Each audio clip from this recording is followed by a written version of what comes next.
arguments to the board in November. Unfortunately, the parents and the teachers' arguments were not heeded by the board. The board decided to go forward with this policy to arm teachers, and that has resulted in litigation. A suit filed by the union about a month ago, and yesterday a group of families from Tamaqua filed a lawsuit in Schuylkill County to challenge the policy as a violation of Pennsylvania law. CeaseFirePA is not one of the plaintiffs, but we are a partner, and we're here to support the families because we do believe, as the complaint says, that the board members of the school district have exceeded their authority and endangered their community by enacting School District Policy 705, an illegal policy that authorizes guns in the classroom and lethal force in the halls. Pennsylvania law sets out very clear rules for how schools can have armed personnel. This policy violates those rules.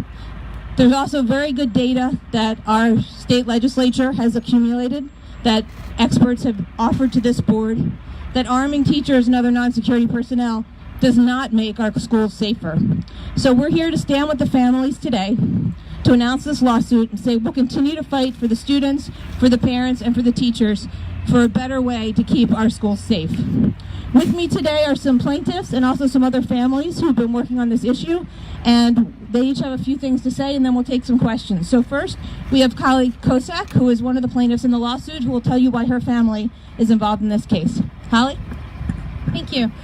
My name is Holly Kosak. My family, we have a sophomore at Tamaqua Area High School, and she just does not feel comfortable with her teachers carrying a weapon. As a healthcare employee for over 30 years, hospitals, they hire officers. The school district has been positive in past years with finding alternative funding measures for things that they needed, such as the pay-to-play and the all-weather track. I think if they took some time to really do some more grant writing and some research, there's got to be another way to pay for an officer to be in our school district and not ask more of our teachers to do something that's out of their scope. Thank you. Thank you, Holly. I'd next like to call on Angela Flack, who's a mother with students in the district, and let's just be a little patient. She has a student or future student with her.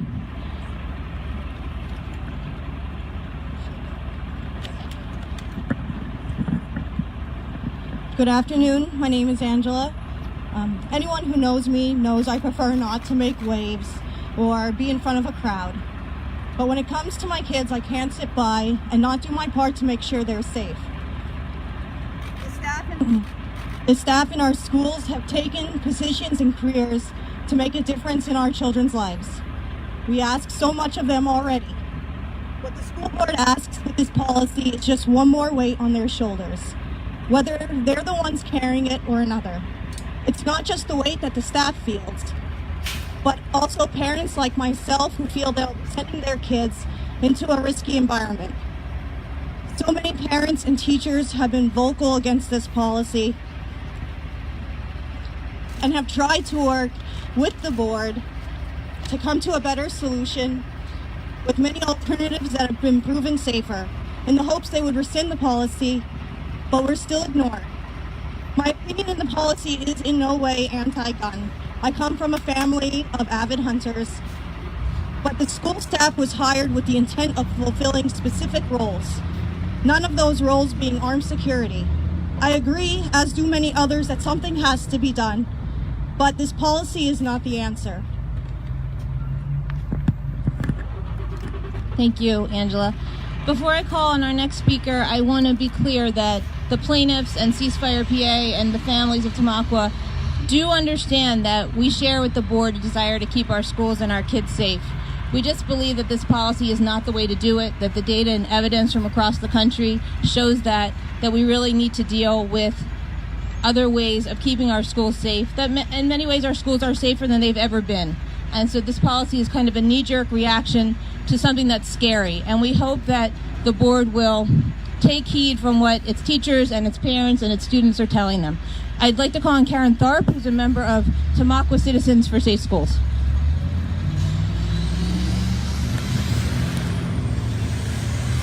Hello, my name is Karen Tharp. For over 3 months, our group, Tamaqua Citizens for Safe Schools, has asked the Tamaqua School Board repeatedly to rescind Policy 705, which allows teachers and staff to be armed.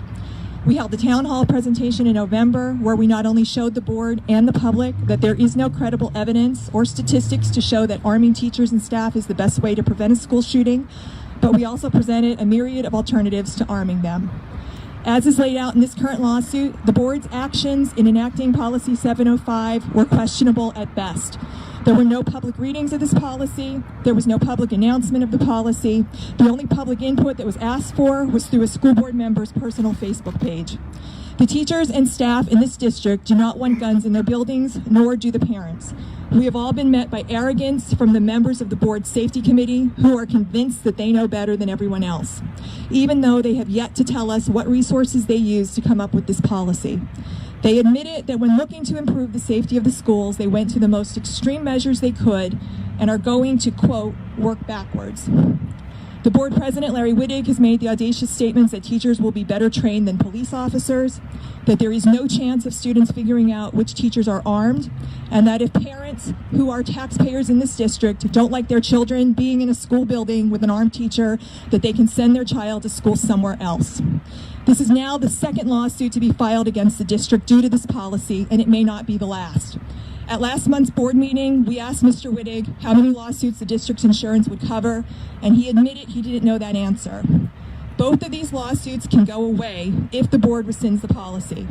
None of the plaintiffs in either suit is seeking monetary damages, only legal fees, which means the longer the suits drag on, the more it costs the district and the taxpayers. We want our children to be safe, and we are not anti-gun, but all the evidence shows that putting guns in schools increases the risk of accidental shootings and suicides. If the district wants armed personnel in our schools, then we want them to hire school resource officers, preferably retired police officers or veterans with the training necessary to respond appropriately in a crisis situation. Other local districts have done just that. This board is trying to implement the most extreme, unproven action without implementing some of the most basic safety and security measures they already have at their disposal. They have shown a complete disregard for the wishes of the taxpayers, and that is not effective leadership for our district.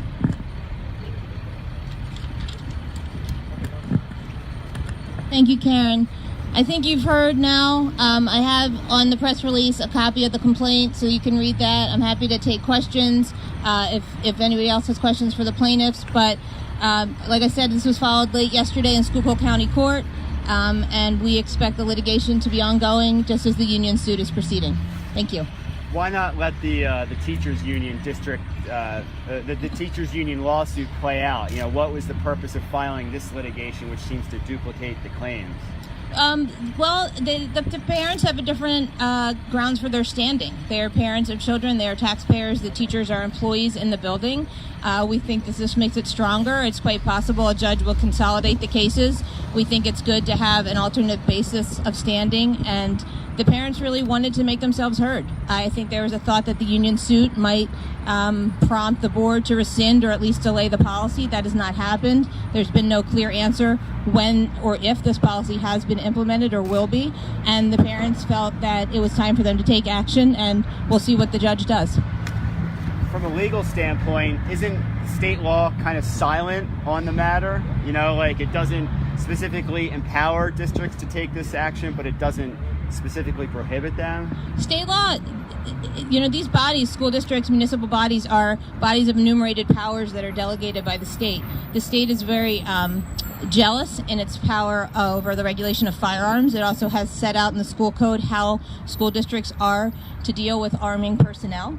There's a clear process. There's nothing in the school code or any other law that explains that a school district could do this. And in fact, during the last legislative session, the Senate did pass a bill to give school districts this power that this district is seeking, and it failed. It did not pass the House. It did not become law. And I think that's indicative of the fact that the school districts do not currently have that power. You mentioned that all the data suggests that arming teachers, having guns in school, would increase accidental shootings, suicides. I just want to know what data you're referring to. Dr. Peter Langman, who's actually, we're lucky to have him here in nearby in Allentown. He's an expert on school safety. He provided a statement to the board about the data, about his studies of school shootings, about what the presence of guns do, about how the Gun-Free School Zones Act the Federal Gun-Free School Zones Act has actually decreased firearms and shootings in schools and made our schools safer, and that data was provided to the board. There's many anecdotal stories of schools that have allowed teachers to have guns, that have left guns in places unsecured that children have accessed, have had misfires, and there's really no data to show that armed civilians stop active shooters. Generally, active shooters are stopped when they commit suicide, when the police come, or when an unarmed civilian intervenes. That's not to say it doesn't happen. Of course, we all know that, a guy who walks into a convenience store and stops something, but that's actually very rare. And there's a lot of data to suggest that when you introduce another armed civilian, that the police officers do not know who the shooter is, that there's crossfire, that you're unlikely to be able to get a shot off that will do that. And these parents have expressed concern, if their child's teacher is the one with the gun that day, are they leaving a room full of fifth graders by themselves during an active shooter situation? These are things that the board has not fully considered. The experts that they brought to their policy is a firearm association from Ohio who has a playbook of going around the country trying to get school districts to do this.